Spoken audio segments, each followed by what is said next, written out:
بسم الله الرحمن الرحيم. السلام علیکم ورحمۃ اللہ وبرکاتہ۔ الحمد للہ وکفى وسلام علی عبادہ الذین اصطفى، اما بعد۔ حاضرین و ناظرین، یہ درس نمبر 2110 ہے، اور آج سورۃ الحشر کی 3 آیتوں کی تلاوت اور تشریح کی جائے گی، آیت نمبر 5، 6 اور 7۔ چلیے سب سے پہلے ہم ان 3 آیتوں کی تلاوت کرتے ہیں، لفظی ترجمے اور ترجمے کے بعد تشریح کرتے ہیں۔ اعوذ باللہ من الشیطان الرجیم، بسم اللہ الرحمن الرحیم۔ ما قطعتم من لینۃ او ترکتموها قائمة على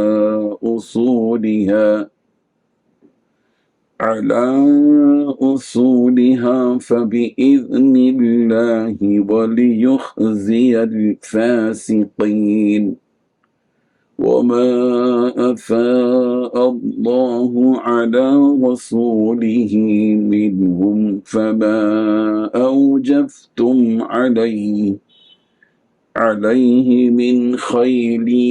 ولا ركاب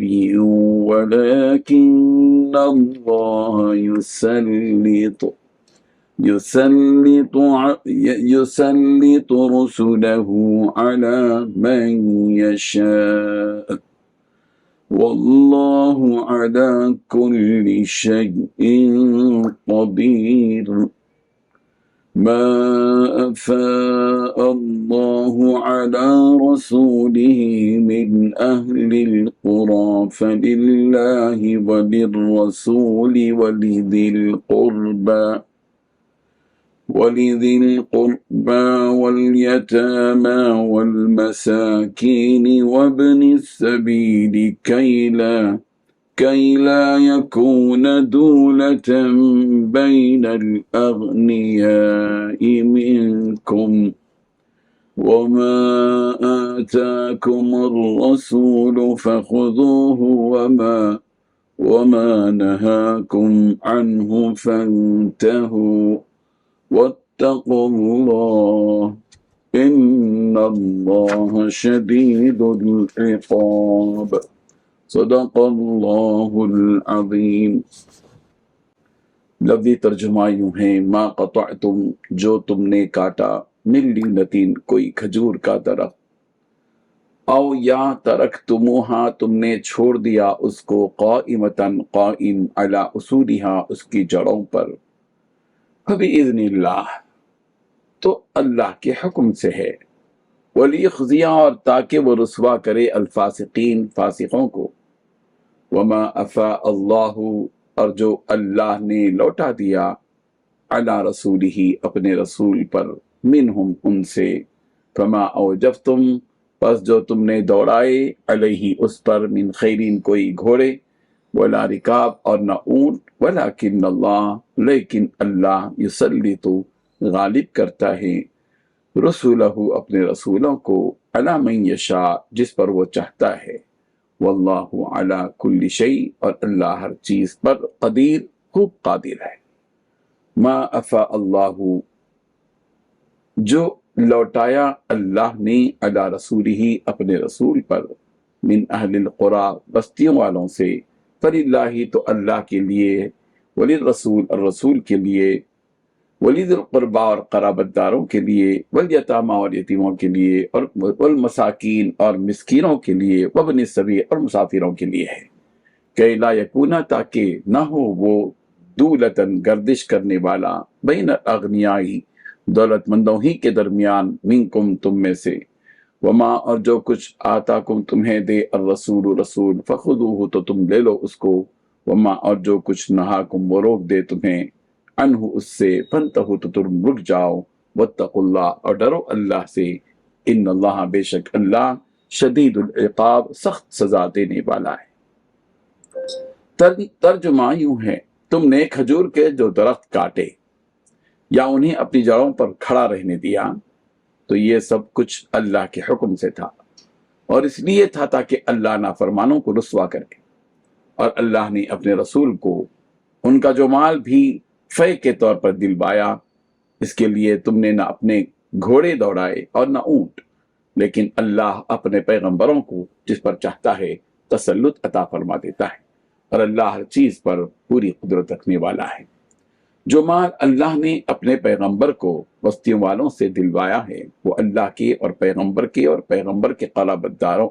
قرابت والوں کے اور یتیموں کے اور حاجت مندوں کے اور مسافروں کے لیے ہے، تاکہ جو لوگ تم میں دولت مند ہیں انہی کے ہاتھوں میں نہ گردش کرتا رہے، اور جو چیز تم کو پیغمبر دیں وہ لے لو، اور جس چیز سے منع کریں اس سے باز رہو، اور اللہ سے ڈرتے رہو، بے شک اللہ سخت عذاب دینے والا ہے۔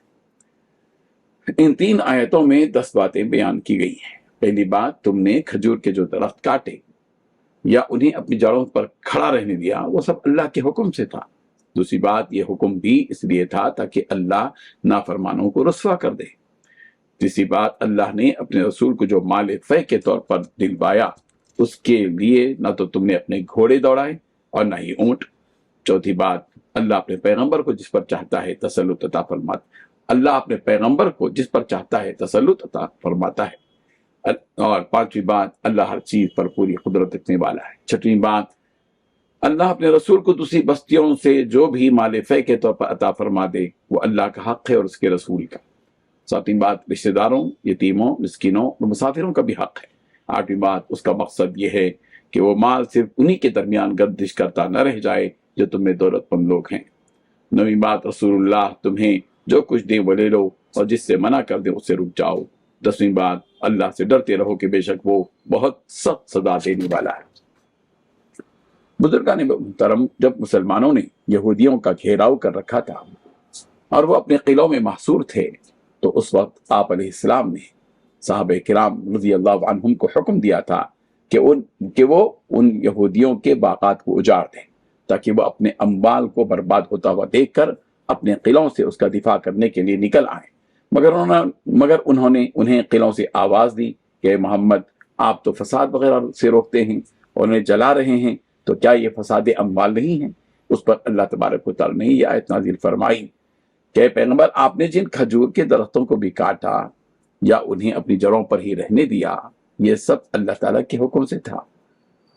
آپ نے خود نہیں کیا، یہ اللہ کا حکم تھا۔ تو جب اللہ ہی تعالیٰ ہی کا یہ حکم تھا تو اس پر کوئی پکڑ یا گناہ بھی نہیں ہوگا۔ اور اللہ تعالیٰ نے یہ جو حکم آپ کو دیا پیغمبر،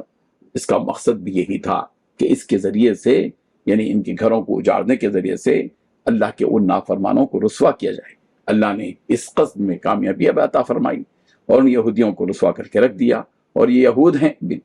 بھی ہیں ایسے کہ اس لائق ہیں کہ انہیں رسوا کر دیا جائے۔ جب ان یہودیوں نے جلا وطن ہونے پر معاہدہ کر لیا تو اس کے ساتھ یہ بھی معاہدہ کیا گیا کہ وہ یہود جلا وطن ہوتے وقت جتنا مال اپنے ساتھ اپنی سواریوں پر لے جا سکتے ہیں لے کر جائیں گے اور باقی یہیں چھوڑ جائیں گے۔ تو جو مال ان یہودیوں کا یہیں مدینے میں رہ گیا اسے مال فے کہتے ہیں، مال غنیمت نہیں، اس لیے کہ یہ مال لڑے بغیر حاصل ہوا ہے، اور جو مال لڑنے پر حاصل ہو تو اسے مال غنیمت کہا جاتا ہے، اور اس مال میں تمام لڑنے والوں کا حصہ شامل ہوتا ہے۔ لیکن یہ مال فے کن لوگوں میں تقسیم ہوگا؟ ان آیتوں میں بیان کیا جا رہا ہے کہ اللہ تعالیٰ نے اپنے رسول کو ان کا جو مال بھی فے کے طور پر دلوایا اس کے لیے تم نے نہ اپنے گھوڑے دوڑائے اور نہ ہی اونٹ، مگر اللہ تبارک و تعالیٰ اپنے پیغمبروں کو جس پر چاہتا ہے تسلط عطا فرما دیتا ہے، اس کے لیے چاہے تم محنت کرو یا نہ کرو، یقینا اللہ ہر چیز پر قدرت رکھنے والا ہے کہ وہ بغیر کسی مشقت کے بھی تمہیں دولت سے نواز سکتا ہے، وہ نوازنا چاہے تو نواز دے۔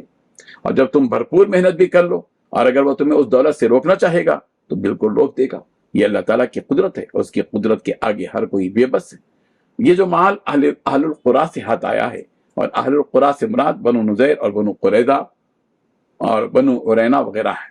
اور جو مال بھی ان سے حاصل ہوا یہ اللہ اور اس کے رسول کا اور اہل بیت کا، یتیموں کا، مسکینوں کا، مسافروں کا حق ہے۔ یہ جو فیصلہ